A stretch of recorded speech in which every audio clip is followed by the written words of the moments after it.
আমি পঙ্কজ কর্মকার। আজকে যে চ্যাপ্টারটা শুরু করব তার নাম হচ্ছে ব্যাংক রিকনসিলিয়েশন স্টেটমেন্ট।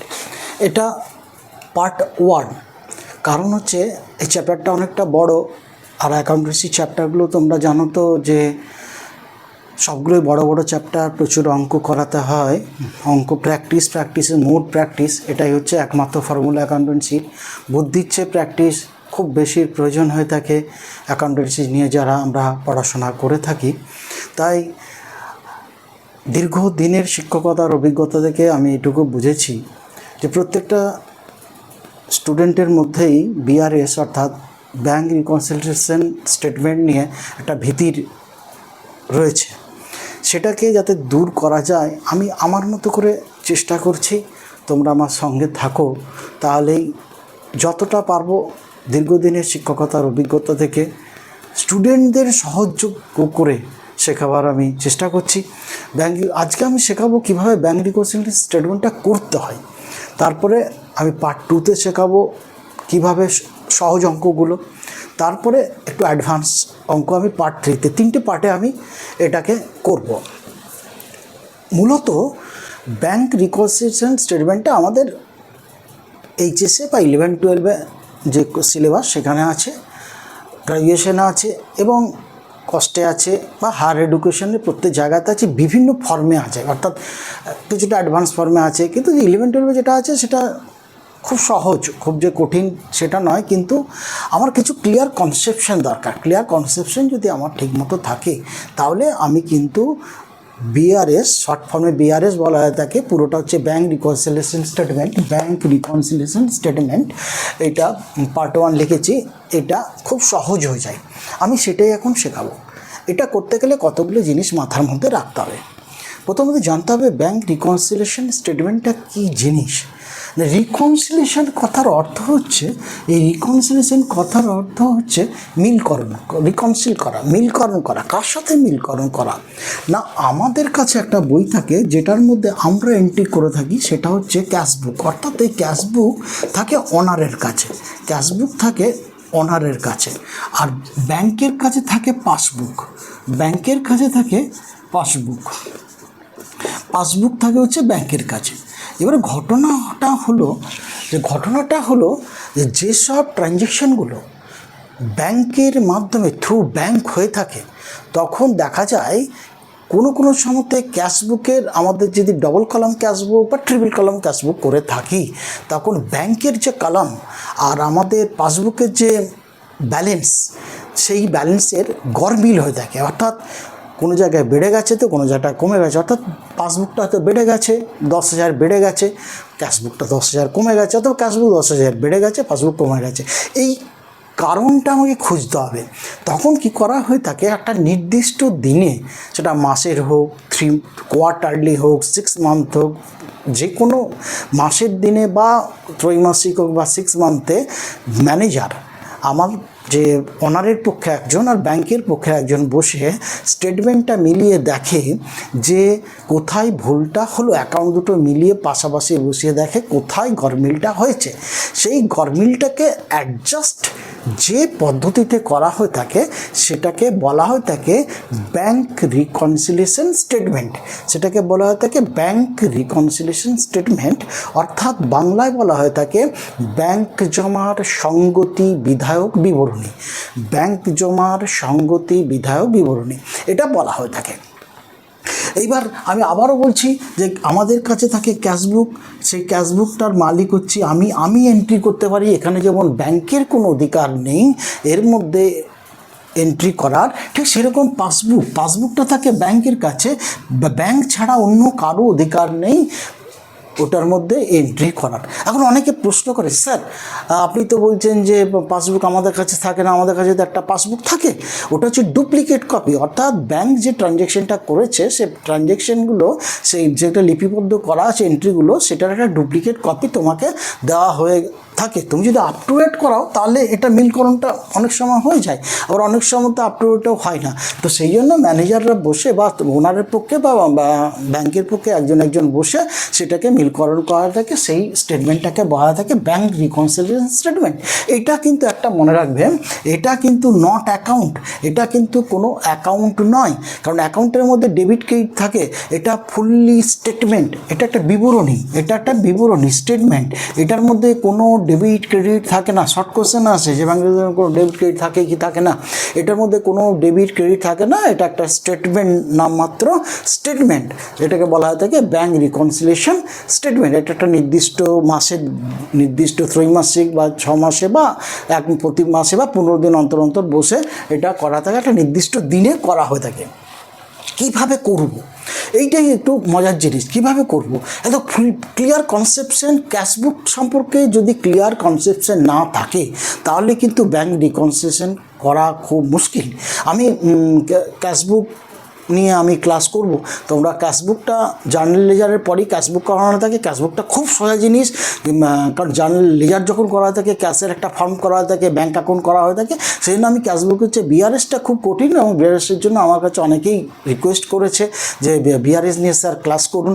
আমি সেই বিআরএস নিয়ে সেই জন্য ক্লাসটা করছি। পরবর্তী ক্ষেত্রে ক্যাশের বললে কমেন্ট করবে, আমি ক্যাশে নিয়েও ক্যাশবুক নিয়েও ক্লাস করব।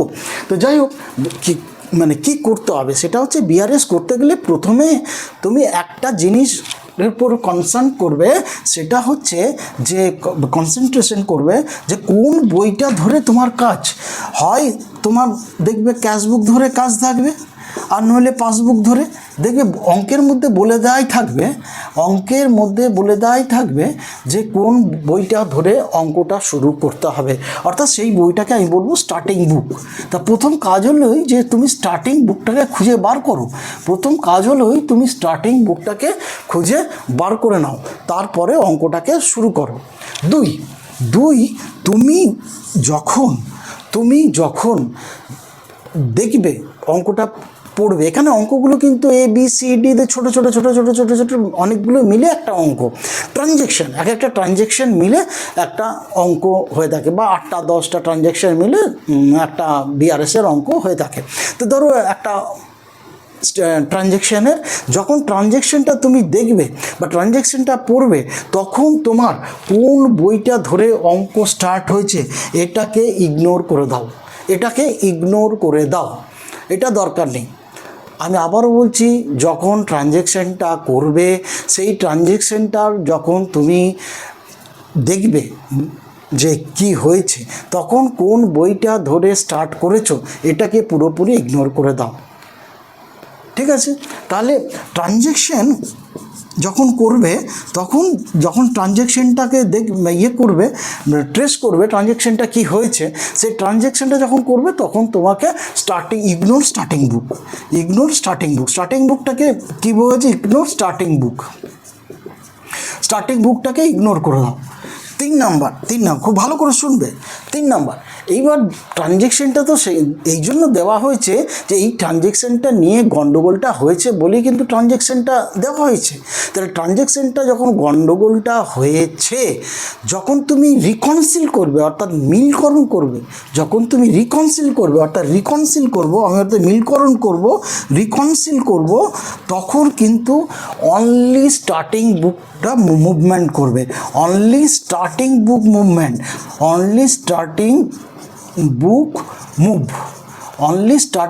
মুভ করবে। অ্যানাদার বইটা কিন্তু একদম ফুললি স্টপ, অ্যানাদার বুক ফুললি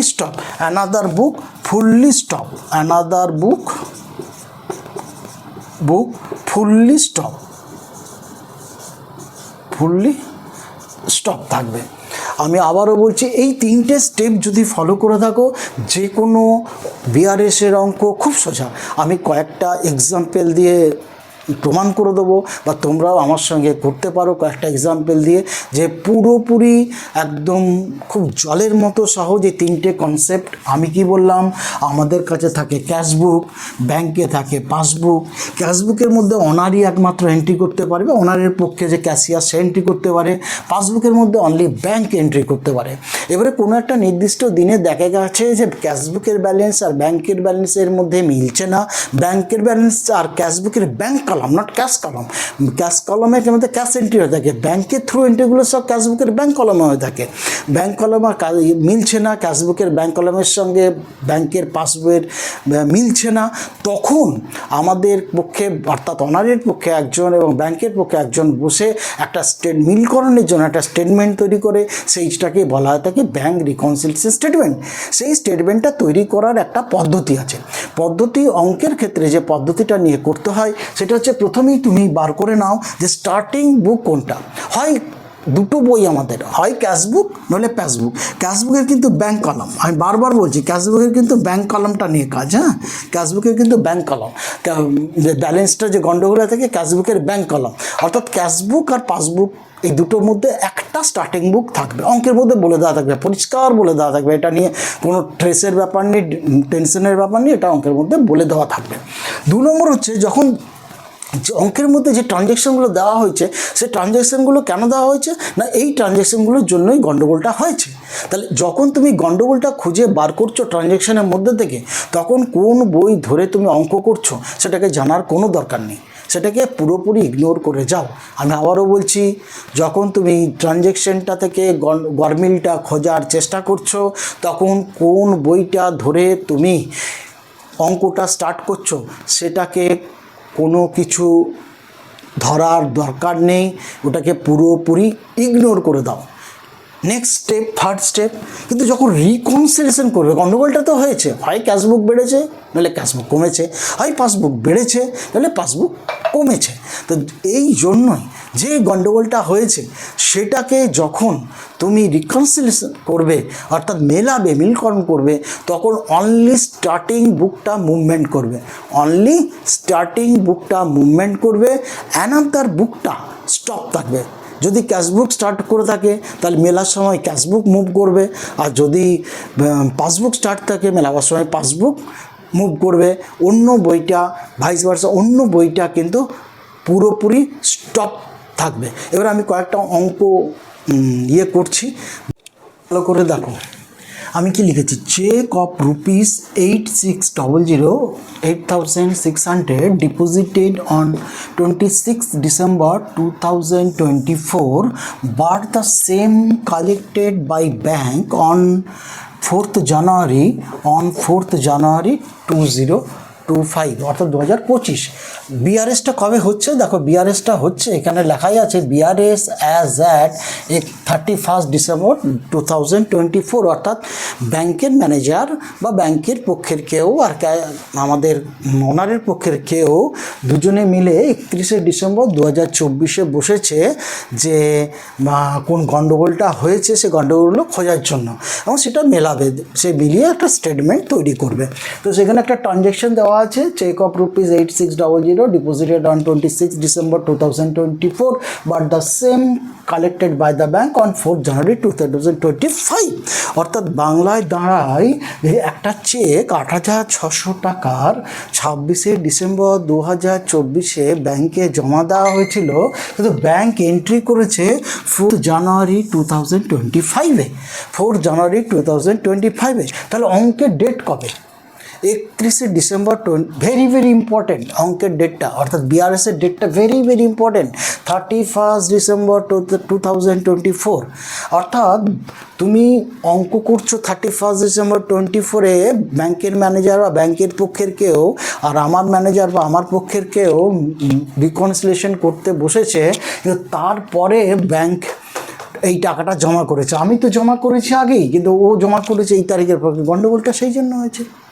এবার দেখা যাক, এখানে দুটো জিনিস আমাকে খুব পরিষ্কার করতে হবে, হয় অ্যাড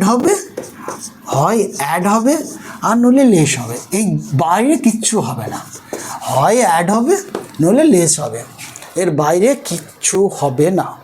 আমি কি বলেছিলাম? আমি বলেছিলাম প্রথম কাজ হচ্ছে আমাকে স্টার্টিং বুকটা বার করে নেওয়া। প্রথম কাজ হচ্ছে আমি স্টার্টিং বুকটাকে বার করে নেব। আমি এইটা ইচ্ছা করে স্টার্টিং বুকটা বলিনি।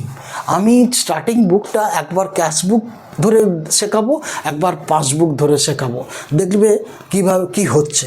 তো স্টার্টিং বুকটা আমি একবার ধরলাম ক্যাশ বুক, একবার ধরলাম সিম্পল ক্যাশ বুক বা স্টার্টিং বুক আমার ক্যাশ বুক, এটা বলে দেওয়া থাকবে। এই নিয়ে টেনশনের কোনো ব্যাপার নেই, অঙ্কের মধ্যে পরিষ্কার বলে দেওয়া থাকবে যে বুকটা কোন বুকটা ধরে অঙ্কটা শুরু হবে, হয় ক্যাশবুক ধরে হবে, নাহলে পাসবুক ধরে হবে। আমি ক্যাশবুক ধরে করছি, আমার স্টার্টিং বুক বেরিয়ে গেল। এবার আমি কি বলেছিলাম যে গন্ডগোলটা যখন হয়েছে তখন স্টার্টিং বুকটা পুরোপুরি ভুলে যাও। তাহলে ঠিক আছে, ভুলে গেলাম আমি, তো ট্রানজ্যাকশনটা আবার দেখি, ভুলের কারণটা খুঁজে বার করি কী হয়েছে। না, এই অঙ্ক করার সময় তোমাদের আমি একটা সহজ পদ্ধতি শেখাচ্ছি। আমার ডান হাত, তোমার নিজের ডান হাতটাকে সবসময় ক্যাশ বুক ভাববে, আর বাঁ হাতটাকে সবসময় পাসবুক ভাববে। ডান হাতটাকে ক্যাশবুক ভাববে, বাঁ হাতটাকে পাসবুক ভাববে। আমি বারবার বলছি, ডান হাতটাকে ক্যাশবুক ভাবো, বাঁ হাতটাকে পাসবুক ভাবো। এইবার দেখো তুমি কি করেছো, কে কাজটা করেছে? না, চেকটা জমা দিয়েছো তুমি, তোমার কাছে কোন বই থাকে? না, আমার কাছে ক্যাশবুক থাকে। তাহলে আমি যদি ব্যাংকে চেক জমা দিই, খুব সাধারণ নিয়ম যে চেক জমা যখনই দেবে তোমার কাছে কোন বই থাকে? ক্যাশবুক। অটোমেটিক ক্যাশবুকটা বেড়ে গেছে, অটোমেটিক ক্যাশবুকটা বেড়ে গেছে। অর্থাৎ তুমি জমা দিয়েছো 26 ডিসেম্বর 2024, কিন্তু তুমি জমা দিলে কী হবে? তুমি তো জমা দিয়েছো, তুমি সঙ্গে সঙ্গে বাড়িয়ে দিয়েছে তোমার ম্যানেজার বা তুমি, তোমার ক্যাশিয়ার বাড়িয়ে দিয়েছে। কিন্তু ব্যাংক তো জমা করেনি, ব্যাংক জমা করেছে 4 জানুয়ারি 2025-এ। ব্যাংক জমা করেছে 4 জানুয়ারি 2025-এ, আর তোমরা রিকনসিলেশন করতে বসেছে হচ্ছে 31 ডিসেম্বর 2024-এ, অর্থাৎ ওই ডেটের পরে। সেই জন্য গণ্ডগোলটা এরকম হয়ে আছে, তোমার কাছে বেড়ে আছে তোমার ব্যালেন্স, এর কাছে কমে আছে, ব্যাংকে কমে আছে। তাহলে এখন কি করতে হবে? এখন তো তোমার দেখার দরকার নেই স্টার্টিং বুক কী হয়েছে, কিন্তু এবার রিকনসিলেশন সমান করতে হবে, হয় নামাতে হবে আর নাহলে উঠাতে হবে। এই তো অবস্থা হয়ে আছে, হয় নামাতে হবে না ওঠাতে হবে। কাকে নামাবো, কাকে উঠাবো? স্টার্টিং বুকটাকে মুভমেন্ট করব, অ্যানাদার বুকটাকে স্টপ রাখবো। স্টার্টিং বুকটাকে মুভমেন্ট করব, অ্যানাদার বুকটাকে স্টপ রাখবো। তো এখানে স্টার্টিং বুক কি? এখানে স্টার্টিং বুক আমি বলেইছিলাম যে আমি ক্যাশ বুক ধরে করছি। স্টার্টিং বুক কি না ক্যাশ বুক, তাহলে আমি ক্যাশ বুককে কমিয়ে দিলাম, ক্যাশ বুককে কমিয়ে দিলাম, অর্থাৎ লেস ক্যাশবুক ধরে করলে লেস। এবার আমার স্টার্টিং বুকটাকে আমি পাসবুক করলাম, তাহলে উঠিয়ে দিলাম, অর্থাৎ আমার অ্যাড উল্টো হয়ে গেল। দেখো, আমি স্টার্টিং বুকটাকে আমি ক্যাশবুক যখন ধরলাম নামিয়ে দিলাম, স্টার্টিং বুকটাকে পাসবুক ধরলাম উঠিয়ে দিলাম, এই যে সমান হয়ে গেল আবার। এটাই অঙ্ক, স্টার্টিং বুক বলে দেওয়া থাকবে, এটাই অঙ্ক। হয় অ্যাড হবে নইলে লেস হবে, ট্রানজ্যাকশানটা হয় অ্যাড হবে নইলে লেস হবে। তাহলে আমার যদি এখানে স্টার্টিং বুকটা ক্যাশবুক হয় তাহলে হলো আমার লেস, এটা যদি ক্যাশবুক ধরে নিলাম। আর যদি স্টার্টিং বুকটা হয় থাকে আমার পাসবুক, তাহলে হবে অ্যাড। এটাই অঙ্ক, প্রত্যেকটা ট্রানজ্যাকশান ঠিক এইভাবে। আমি আবার একটা ইয়েতে আসছি, হয় ক্যাশবুক ধরে করব আর নইলে পাসবুক ধরে করব, যে কোনো দুটোভাবেই করব। আমি আবার আরেকটা এক্সাম্পল নিয়ে আমি দেখাচ্ছি, দেখো।